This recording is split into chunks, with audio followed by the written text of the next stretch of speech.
So அதே மாரி இப்போ இந்த யூரோப்ல வந்து ரைட் டு ரிப்பேர் அப்படிங்கிற ஒரு கான்செப்ட் இருக்கு. அண்ட் நம்ம இதுலயுமே இந்த அடாப்ட் பண்றத பத்தி அது ஒரு பேச்சுவார்த்தைகள்லாம் நடந்துட்டு இருக்கு. இந்த ரைட் டு ரிப்பேர்னா என்னது? எதுக்கு இதெல்லாம்?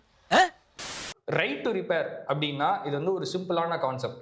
யூரோப்ல இதை ரொம்ப நாளா அவங்க வந்து ஃபாலோ பண்ணிட்டு இருக்காங்க. அதை அவங்க வந்து லீகலா ஒரு ஆக்டா பாஸ் பண்ணி லாவாவும் கொண்டு வந்துட்டாங்க. பட் நம்ம இந்தியால அது இன்னும் ஒரு கான்செப்சுவல் டிஸ்கஷன்ல தான் இருக்கே தவிர அது இன்னும் லாவா மாறல. இதை நான் ஒரு ஷார்ட்டா சொல்லிடுறேன். ரைட் டு ரிப்பேர் அப்படின்னா என்னோட டிவைஸ் நான் ஓனர்ஷிப்பா இருக்கேன் அப்படின்னா அந்த டிவைஸை நான் ரிப்பேர் பண்றது எனக்கு ரைட் இருக்கு. நான் ஆத்தரைஸ் சர்வீஸ் சென்டர் தான் போகணும்னு எந்த மேண்டேட்டரியும் கிடையாது. இப்போ சப்போஸ் நான் ஒரு எலக்ட்ரானிக்கல் இன்ஜினியர், எனக்கு அந்த டிவைஸில் கம்ப்ளீட் நாலேஜ் இருக்கு, என்னால் அதை ரிப்பேர் பண்ணிக்க முடியும் அப்படின்னா நான் அதை நானே ரிப்பேர் பண்ணிக்கலாம். ஏன்னா நான் தான் அந்த டிவைஸ்க்கான ஓனர். நான் அதை எடுத்துட்டு இன்னொரு ஆத்தரைஸ் சர்வீஸ் சென்டர் போய் என்னோட டைம் அண்ட் மணியை நான் வேஸ்ட் பண்ணணும்னு நான் விரும்பலை. எனக்கு நாலேஜ் இருக்கும்போது நானே பண்ணிக்கலாம். அப்படிங்கிறது தான் இந்த ரைட் டு ரிப்பேருங்கிற கான்செப்ட்.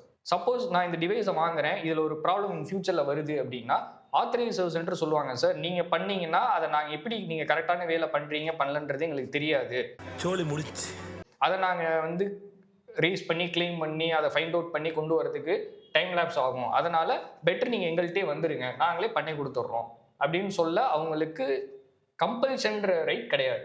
ஓ, நீ அப்படி வரியா?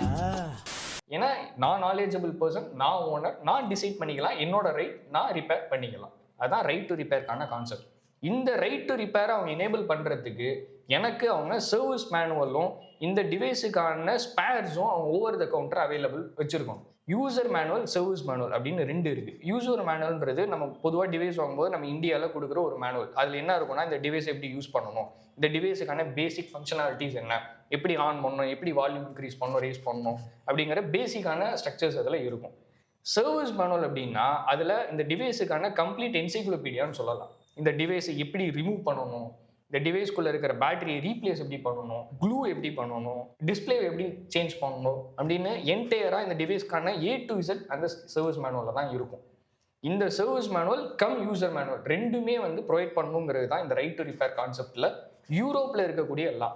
இந்தியாவில் இதை வந்து ஒரு கான்செப்டாக டிஸ்கஸ் பண்ணுறாங்களே தவிர இன்னும் லாவாக கொண்டு வரல. பட் அதுக்கு முன்னாடியே சில கமிஷன்ஸ் வந்து இதை அவங்களோட ஆர்டர்ஸில் ஃபாலோ பண்ண ஆரம்பிச்சிட்டாங்க. ஸோ நீங்கள் ப்ராப்பராக கமிஷன்ஸ் அப்ரோச் பண்ணுறீங்க அப்படின்னா உங்களுக்கு அந்த ரைட்டை வந்து என்ஃபோர்ஸ் பண்ணுறதுக்கு இந்தியாலையும் ஒரு கேப் இருக்குது.